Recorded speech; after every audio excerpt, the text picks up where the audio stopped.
Hello, everyone. Welcome to another of our Fantasy for the Ages Tiny Talks. This time, a book blast on Ruin, Book 3 of the Faithful and the Fallen series by John Gwynne. If you enjoy this tiny talk, we encourage you to like the video, subscribe to our channel, check out all the other content we have here, and be sure to look in the show notes for the ways that you can interact with my son Zach and I through Twitter, Mastodon, various social medias, and of course, Discord. Come join our Discord server, connect with us, and all sorts of other fantasy and sci fi fans. Now, Ruin. I'm coming at you today in 5 minutes or less to give you my thoughts on this additional fantastic book in the Faithful and the Fallen series. I have found it really easy to consume this 4 book series, and I'm hoping I still feel that way at the end of book 4. Because so far, so good. This has been a great fantasy ride, full of both young heroes and misguided villains, mentor wise ones, and devious manipulators. What you think is going on turns out to be other than you thought again and again, and the reveals just keep coming. Here in book 3, the biggest twist of all in this series is revealed late in the book, and it's a fantastic twist for epic fantasy. In fact, it's so fantastic that it would be criminal for me to tell you what it was, particularly as I despise spoilers. Those of you who follow us certainly know that about me. But suffice it to say that while books 2 and 3 do have plenty of discoveries, the reveal late in the book, Ruin, goes far above and beyond anything that's come before it.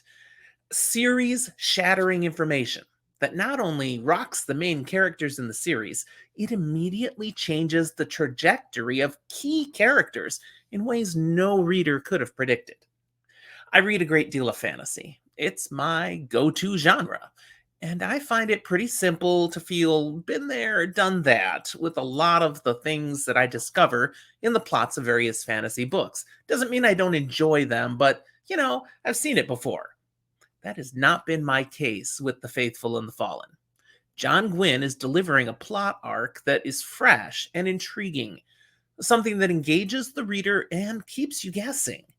At this point, as I finished book 3, I can honestly say I have no idea just how Gwynne is going to choose to end this series.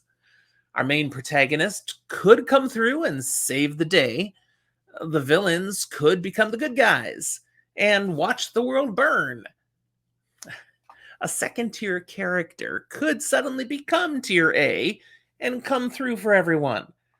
There's still so many possibilities, and Gwynne is keeping all his options open. Suffice it to say, directly after completing Ruin, I did move on to the final book, Wrath, and I'm well into it already. I'll share all about that in another book blast as soon as I finish it. I can tell you that what I've seen in Wrath so far, I've not been disappointed. John Gwynne is seeming like he's going to land this plane well. So please, please do so.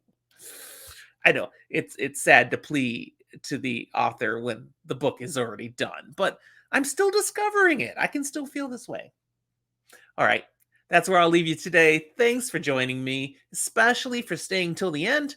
I hope you enjoyed the Tiny Talk. Subscribe to our channel if you haven't already done so. And again, find us.